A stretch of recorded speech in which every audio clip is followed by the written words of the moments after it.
পরমা সুদীপাকে ডাকতে এসে দেখে আদিত্যর সাথে রোমান্টিকভাবে দাঁড়িয়ে আছে। পরমা বলছে, আমি আসলে তোমাকে ডাকতে এসেছিলাম, নিচে তোমাকে সবাই ডাকছে। অভ্র সেখানে এসে বলছে, খারাপ লাগছে না পরমা? I hate you. এদিকে মঞ্চে সুদীপাকে ডেকে নেয় সম্বর্ধনা দেওয়ার জন্য।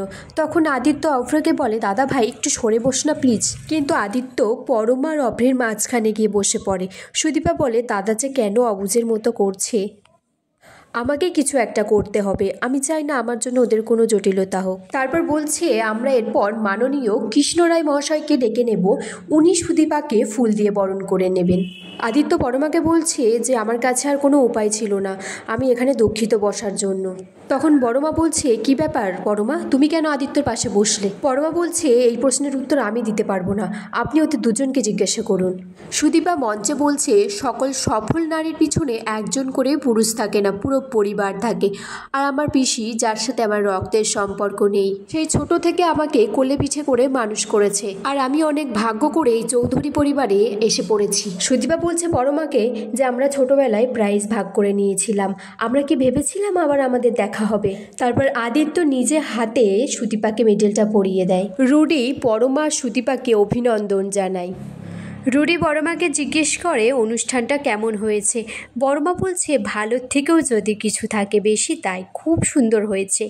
এদিকে আদিত্য আর অভ্র বলছে, কে কি চাইনিজ খাবার, বড়মা দেখলে কিন্তু কেলেঙ্কারি হয়ে যাবে। বড়মা বলছে, কি হয়েছে? তখন আদিত্যর মা বলছে, বাড়িতে চাইনিজ এসেছে। বড়মা বলছে, বাড়িতে চাইনিজ খাবার আনার সাহস কার হলো? তারপর বড়মা নিজেই বলছে, আজকে সুদীপার এই অনারের জন্য বাচ্চারা তোমরা যা খেতে ভালোবাসো তাই আনা হয়েছে, আমি নিয়ে এসেছি চাইনিজ বাড়িতে। সবাই তো সেটা শুনে অবাক হয়ে গেছে। আদিত্য সুদীপাকে বলছে, আপনি পেরেছেন বড়মার মনে জায়গা করে নিতে। এদিকে অভি আর আদিত্য কিছু একটা প্ল্যানিং করছে। সুদীপা সেখানে এসে বলছে, কি হয়েছে বলুন তো আদিত্য? আদিত্য বলছে, ধুর, আপনি এত প্রশ্ন করেন না, কাল বলবো। সুদীপা বলছে, আমি তো পুলিশের মেয়ে, পুলিশের বউ, প্রশ্ন তো করতেই পারি। অভ্র পরমাকে বলছে, কাল আমার একটা বন্ধুর বিয়ে আছে, সবাইকে যেতে বলেছে। সুদীপা বলছে, আমাকে যেতে বলবেন না। অভ্র বলছে, আমি আপনাকে জোর করার কে?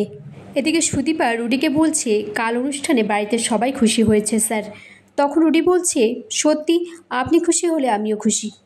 রুডি রিতমকে বলছে, আজকেই সুদীপার সঙ্গে তোমার দেখা হবে, আজকে আদিত্যর সাথে ওর বিচ্ছেদের দিন, আমি যা বলবো, যেখানে যেতে বলবো চলে যাবেন টাইম মতো।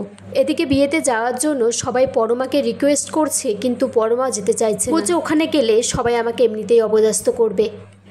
এদিকে আদিত্য সুদীপার জন্য মোমবাতি আর গোলাপ নিয়ে এসেছে আর বলছে, আমি আজকে বলবো আপনাকে, আমি আপনাকে ভালোবাসি। আদিত্য সুদীপাকে ফোন করে বলছে, সামনে একটা গাড়ি দেখতে পাচ্ছেন, ওটাতে উঠে পড়ুন, ওই গাড়িটাই আপনাকে চটপট করে আমার কাছে নিয়ে আসবে। রুডি আদিত্যকে ফোন করে বলছে যে, আপনি এত বছর ধরে এত অপরাধী ধরলেন, আপনার স্ত্রীকে চিনতে পারলেন না। ডক্টর রিতমের সাথে ফলস ছবিগুলো আদিত্যকে পাঠায়। সুদীপা থানায় পৌঁছে এসে দেখে আদিত্য নেই। তারপর বলে যে, ধুর, তাহলে ফোন করে দেখি। ফোন করে সুইচ অফ পায়। তারপর বাড়িতে গিয়ে সে দেখে পরমা পায়ে চোট পেয়ে মেঝেতে পড়ে গেছে। তারপর সুদীপা অভ্র তাকে তুলে নিয়ে সিঁড়ি দিয়ে উপরে যায়। ঠিক সেই মুহূর্তে সুদীপা এসে সবটা দেখে।